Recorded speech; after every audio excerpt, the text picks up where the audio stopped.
All right. Turkey plays Paraguay on Friday in a loser leaves town match.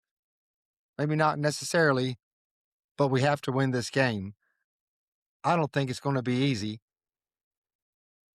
Sirkan, what do you think about our chances against Paraguay? Um, Paraguay is tougher than our first opponent for sure, so it's gonna be a challenging game. Why do you think they're tougher than Australia? They don't have 6'7" defenders. It doesn't matter. We're still playing with short defenders, with short strikers, so it wouldn't change anything. We don't even have a striker. Oh, we have a striker. They didn't bring him in until the 85th minute.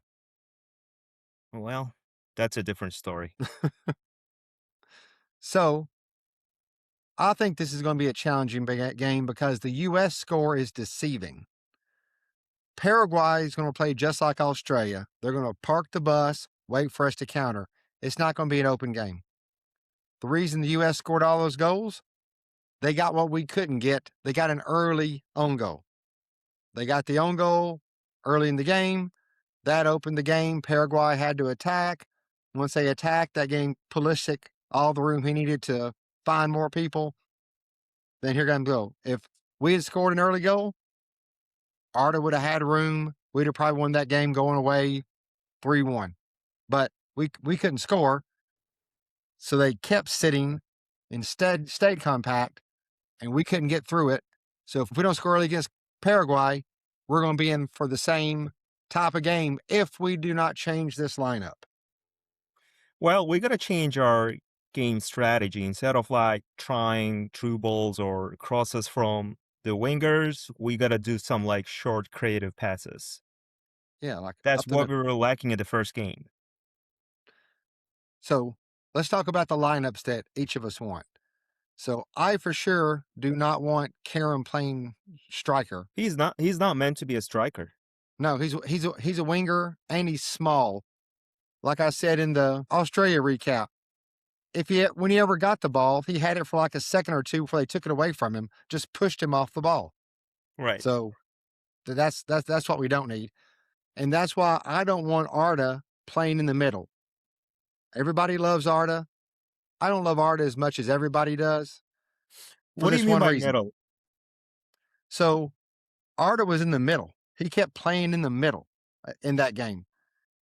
Kanan came, he kept running in the middle. And what would happen? Same thing. Arda is like Kerem. He doesn't weigh enough. He's not big enough. So look at the games yesterday. Mbappe scores 2 goals. Mbappe's a big, he's a strong, muscular guy, right? Holland scores 2. Big, muscular guy. Even Messi is bigger than Kerem or Arda.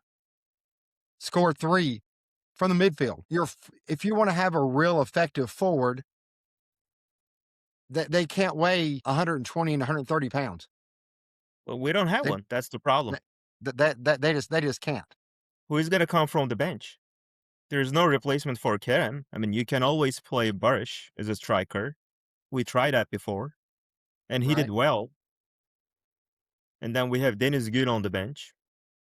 Well, when we say there's no striker on the bench, Gül is a striker. That's his position.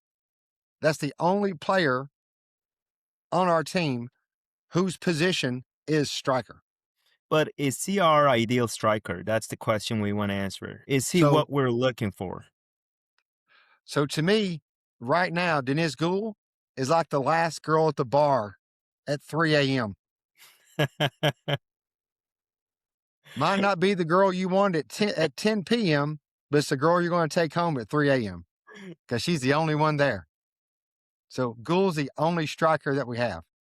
But I don't want to start him in this game.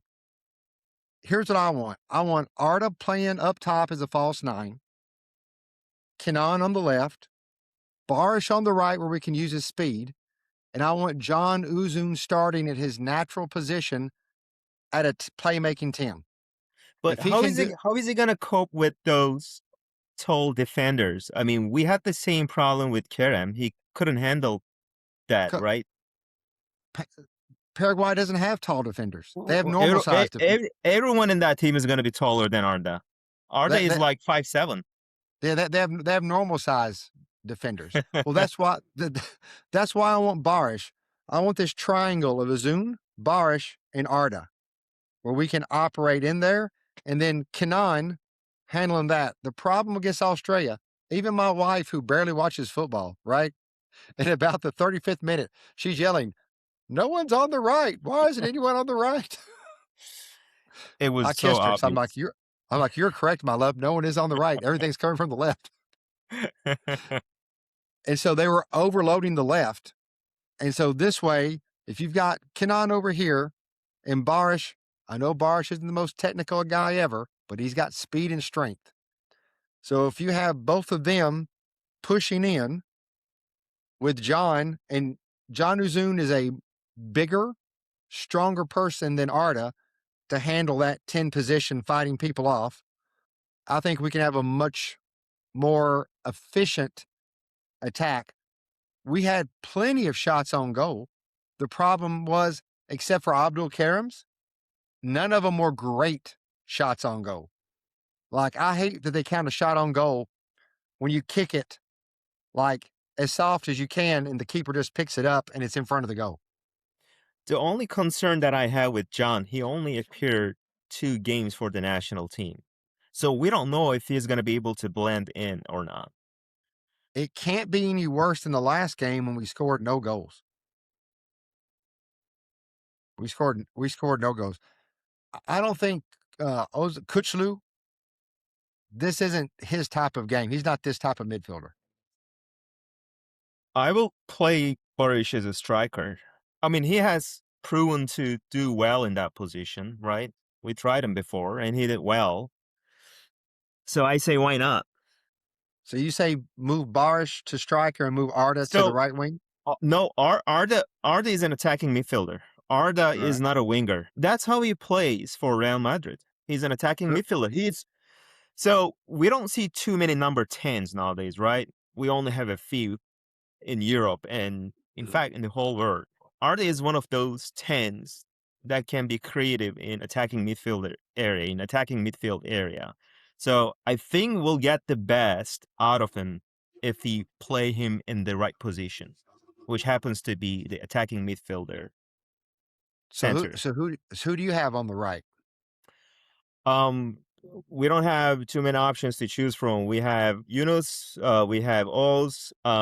Yunus, he used to work with Montella, so Montella knows what to get from him. So I will definitely place Yunus on the right. So no John Uzun. No, if something goes wrong, let's say that we're not leading in the first half, we can always pull Barish to the right and put a striker or put John. You're going to play John as a striker? Why not? Well, he can play false 9. Again, the problem that we have right now, we don't have any strikers other than Dennis Good. So we're just trying to create different scenarios that could work well for us. Well, here's the good news. Guess what Paraguay doesn't have either? They don't have a striker. They got the same thing we do. Now, we have more of them. They got a couple of good wings, and that's it. So this could be a game where there's just crosses forever, but nobody gets them. Just cross. That's what we did in the last game. Cross. We were crossing the ball to Kerem. Right, and the defender was 6'7" and Kerem was 5'10". Yeah. Like our seats were right there, right in between the box on the third row. You could just, like, Shanahalu was right there. Arda was right there. You could just watch the ball go in, and the Australia guy was just waiting for it. And little Kerem was out here like, bing, bing, bing, bing, bing. Boom, Australian guy. Boom, Australian guy. Boom. Yeah, the ball was bouncing back. He probably had a headache. He headed so many balls off. I mean, if you watch the first 10 minutes, 15 minutes, you will know that it was not going to work. So that's my only worry about Montella. And I do want to take a moment here and speak to all of my Turkish national team fans. Well, we have a Facebook page, the Galatasaray Show. If you have time, go to the video of the bus going to the stadium and read the 500 some odd comments that were left.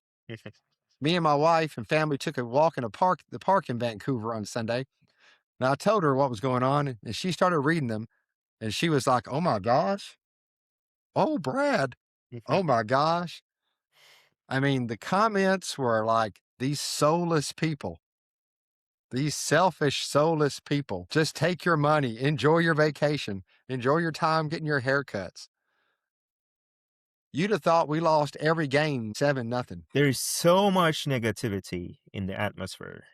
So much negativity. But here's what's weird, right? The exact same post of the bus is on Instagram. Now, the Instagram post is over 1 million views. The Facebook is around 900,000. The Instagram is very positive. Flag emojis. We're going to get them. Howdy, Turkiye. The Facebook page is You know what? Bomboshka. That's a research topic. The Facebook page is like, we're not going to win a game. Come home now. Like somebody's like, how are you going to look Erdogan in the eyes? Like it was terrible. There's Oh like my one goodness. and it's 99% in Turkish. Like it's none of the English people. It's 99% Turkish. There's one positive comment in the whole thing. And The so game is over. We gotta look forward and see what we can do in the next game. It's that yeah, so easy. that's what I want to say, friends. We lost the Australia game. It's not the end of the world. It's just one game. We still have 2 more games. In this tournament, you have between a 40 and 50% chance to progress even if you lose your first game. Last World Cup, Argentina lost to, I think, Saudi Arabia. Remember how it was over for Argentina? Yeah. The 2002 World Cup. Didn't we lose our first game to Brazil? We did. Yeah. In fact, guess in what? 2008, we lost our first game against Portugal. Yes. So this happens. Yes. Not just us, other teams it's happened. Hey, we got a But better chance this time because let's say that we get a draw in the next game, right? We still got to play that final game against USA. If we get 3 points, that will still qualify us for the next round. yeah, I mean, we still have that chance too. here's what I couldn't understand. We can still win the group. We can still win the Well, group. forget about it. We don't have to win the group. I know, but my point is these comments were like the World Cup was over. Over. Like on the YouTube video I put out about it, everyone wanted Montella fired. All of them. Get him out. Get him out. I'm like, this guy led us to the quarterfinals of the Euros. He qualified us for the World Cup. People forget.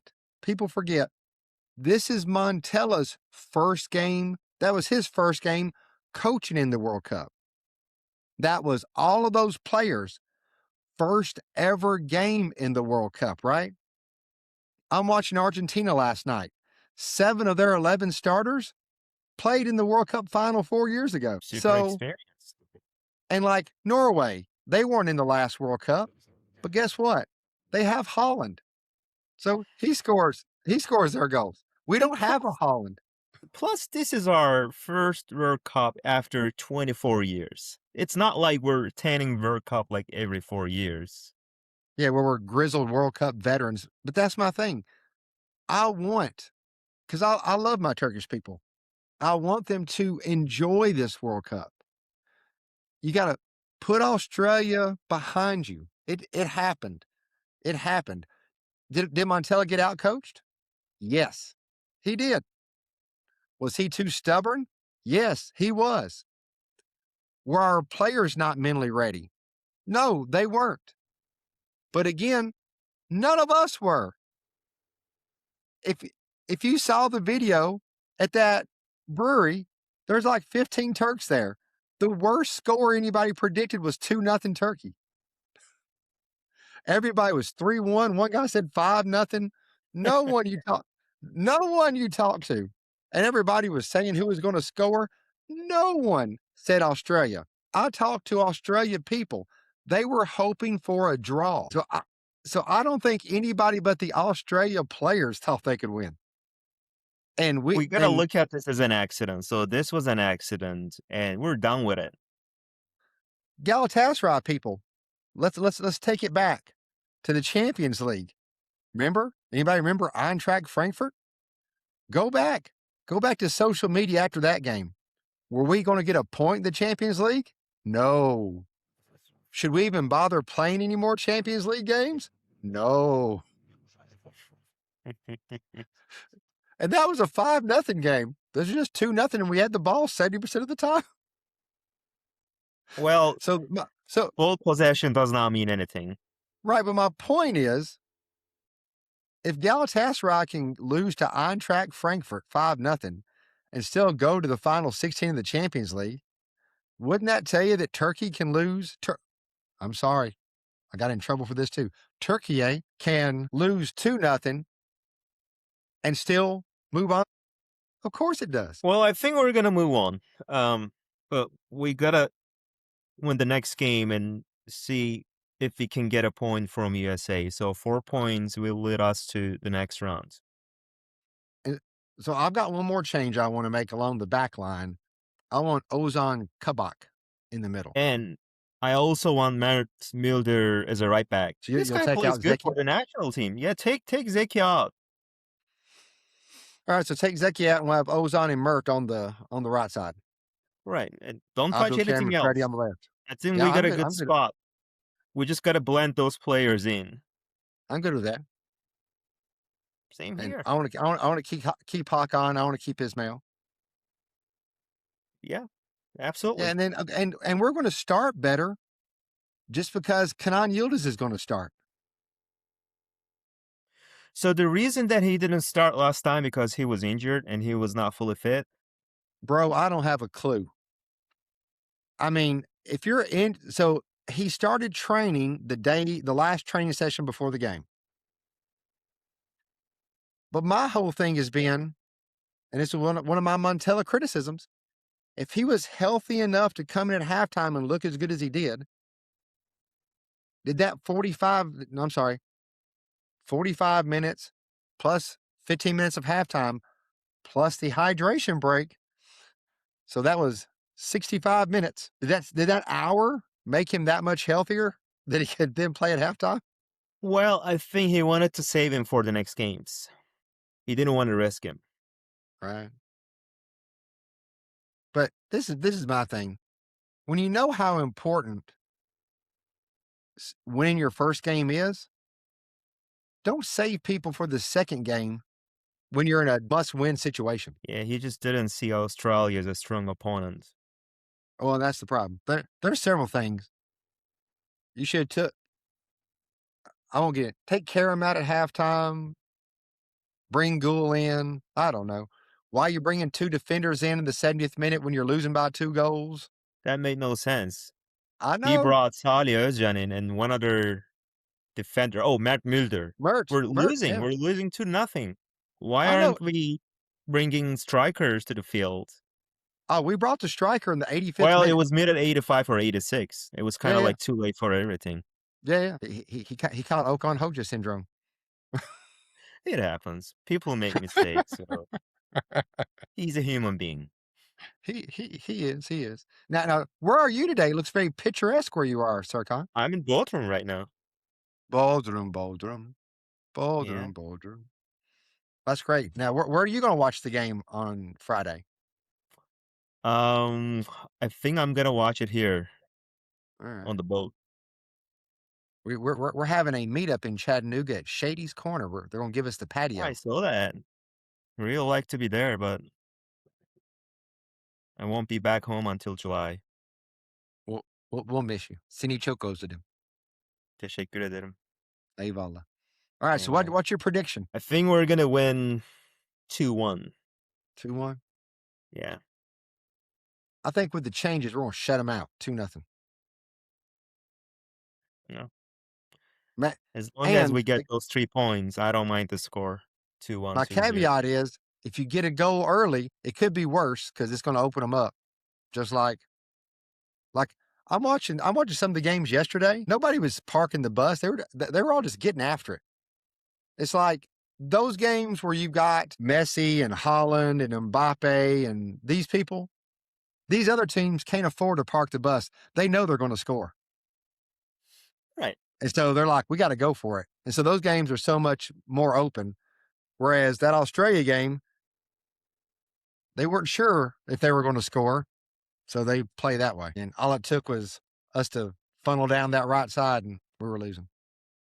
But I've been I got enjoying the faith. World Cup so far. I've seen some good games. Well, this is also why we need to get points. All these little upsets that are fun where Spain is drawing and these good teams are drawing with these teams. That means there's going to be lots of third place teams with points. Oh, yeah. I mean, we Remember, can only the criticize our team all day long after the World Cup ends, but not right now. Let's just wait 2 more games and see how it goes. I'm with you. I've been waiting 24 years to watch these guys in the World Cup. I'm not going to get all poo-poo about this. People are not patient. I got me a car. I bought me a car flag, put on my truck in Vancouver. I'm wearing my jerseys around. I got a tank top with a Turkish flag on. I'm gonna wear it to the gym. There you go. I'm living the life, baby. I'm living the life. All right. Well, cheer up, everybody. Everything's gonna be okay. Our red and white brothers are not gonna be worrying about their haircuts or smoking cigarettes or who they're waving at and not waving at. They're gonna worry about winning the game. Isn't that right, Sir Con? You're right. Absolutely right. All right. Howdy, Turkey. Howdy.